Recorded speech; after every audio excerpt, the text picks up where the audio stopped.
Bharatiya Janata party के लोगों ने बिना कुछ सोचे समझे जब इनको जरूरत पड़ी दूसरी पार्टी से लोगों को अपनी पार्टी में शामिल किया, उन्हें अपनी विचारधारा का उत्प्रेरक भी बताया और अपनी विचारधारा को आगे बढ़ाने वाला अपने भविष्य भी बताया।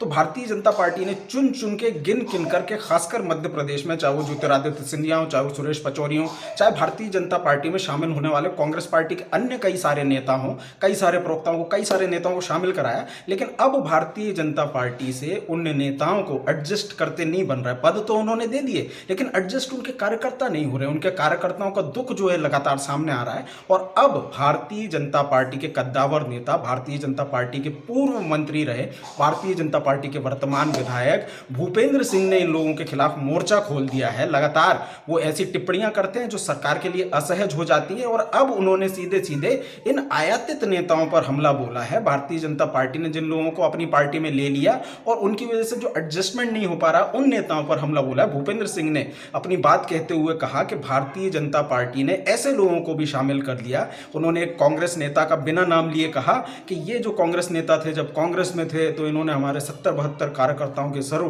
फुड़वा दिए थे, उनके साथ मारपीट की खूब घटनाएं कराई थी। तो पहली बात, भूपेंद्र सिंह जी, तब आपने विरोध क्यों नहीं किया जब ये भारतीय जनता पार्टी में शामिल हो रहे थे? अब आप कह रहे हैं कि भारतीय जनता पार्टी भले ही इन्हें शामिल मान ले, भारतीय जनता पार्टी भले ही इन्हें दिल से स्वीकार कर ले, लेकिन भूपेंद्र सिंह इन्हें दिल से स्वीकार नहीं करेंगे। तो आपके स्वीकार करने या ना करने से होता क्या है? आपकी पार्टी ने स्वीकार कर लिया। यदि आप कुछ चाहते हैं तो पार्टी में शिकायत करिए, कंप्लेंट करिए, इनके खिलाफ कार्रवाई करवाइए। वो आप करवा नहीं पा रहे हैं। तो आपका जो दुख बयां हो रहा है वो इसी वजह से हो रहा है कि भारतीय जनता पार्टी ने लगातार बिना सोचे समझे अपने कार्यकर्ताओं को दरकिनार कर दूसरे नेताओं को अपनी पार्टी में शामिल किया। और आज वही नेता भारतीय जनता पार्टी के मूल कार्यकर्ताओं के लिए समस्या बन रहे हैं।